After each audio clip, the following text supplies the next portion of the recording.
दोस्तों, जब भी महाशिवरात्रि आती है, लाखों लोग पूरी रात जागकर भगवान शिव का स्मरण करते हैं। मंदिरों में घंटियां बजती हैं, हर हर महादेव का स्वर गूंजता है और भक्त शिवलिंग पर जल चढ़ाते हैं। लेकिन क्या आपने कभी सोचा है, आखिर महाशिवरात्रि क्यों मनाई जाती है? क्या यह सिर्फ एक पर्व है या इसके पीछे कोई ऐसी कथा है जिसमें प्रेम, त्याग, अपमान और तपस्या का गहरा रहस्य छिपा है? आज की कथा भगवान शिव और माता सती की वह सच्ची और भावुक कहानी है जिसने इतिहास ही बदल दिया। और आगे बढ़ने से पहले, अगर आप भी भोलेनाथ के भक्त हैं तो इस वीडियो को एक लाइक जरूर करें और कमेंट में लिखें हर हर महादेव, क्योंकि आज हम उस प्रेम और पीड़ा की कहानी सुनने जा रहे हैं जिससे महाशिवरात्रि का जन्म हुआ।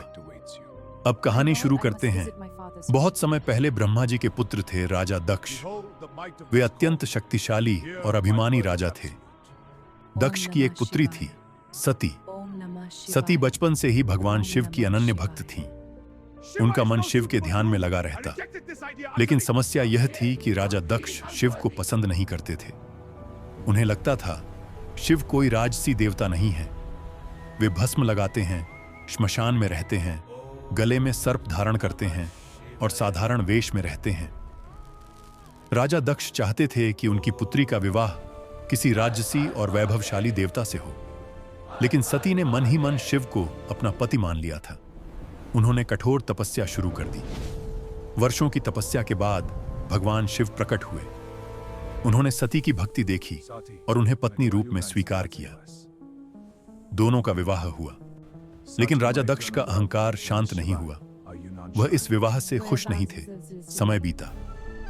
एक दिन राजा दक्ष ने एक विशाल यज्ञ का आयोजन किया। सभी देवताओं को निमंत्रण भेजा गया, लेकिन जानबूझकर शिव और सती को आमंत्रित नहीं किया गया। जब सती को यज्ञ का समाचार मिला तो उन्होंने शिव से कहा, मुझे अपने पिता के यहां जाना चाहिए। शिव ने शांत स्वर में कहा, जहां अपमान हो वहां जाना उचित नहीं। लेकिन सती ने सोचा, पिता का घर है, बिना बुलाए भी जा सकती हूं। और वे अकेली यज्ञ में पहुंची। वहां पहुंचकर उन्होंने देखा कि सभी देवताओं का सम्मान हो रहा है, लेकिन शिव के लिए न तो आसन था, न स्थान, न सम्मान। राजा दक्ष ने शिव का अपमान किया। उन्होंने कहा, वह योगी मेरे योग्य दामाद नहीं। यह सुनकर सती का हृदय टूट गया। उन्होंने कहा, जिस शरीर ने ऐसे पिता से जन्म लिया जो मेरे पति का अपमान करे, उस शरीर को रखना व्यर्थ है। और उसी यज्ञ अग्नि में उन्होंने स्वयं को समर्पित कर दिया। पूरा यज्ञ स्थल स्तब्ध रह गया। जब यह समाचार शिव तक पहुंचा तो उनका क्रोध और शोक असीम हो गया। उन्होंने अपने जटाओं से वीरभद्र को उत्पन्न किया। वीरभद्र ने जाकर दक्ष का यज्ञ नष्ट कर दिया। राजा दक्ष का अभिमान चूर हो गया।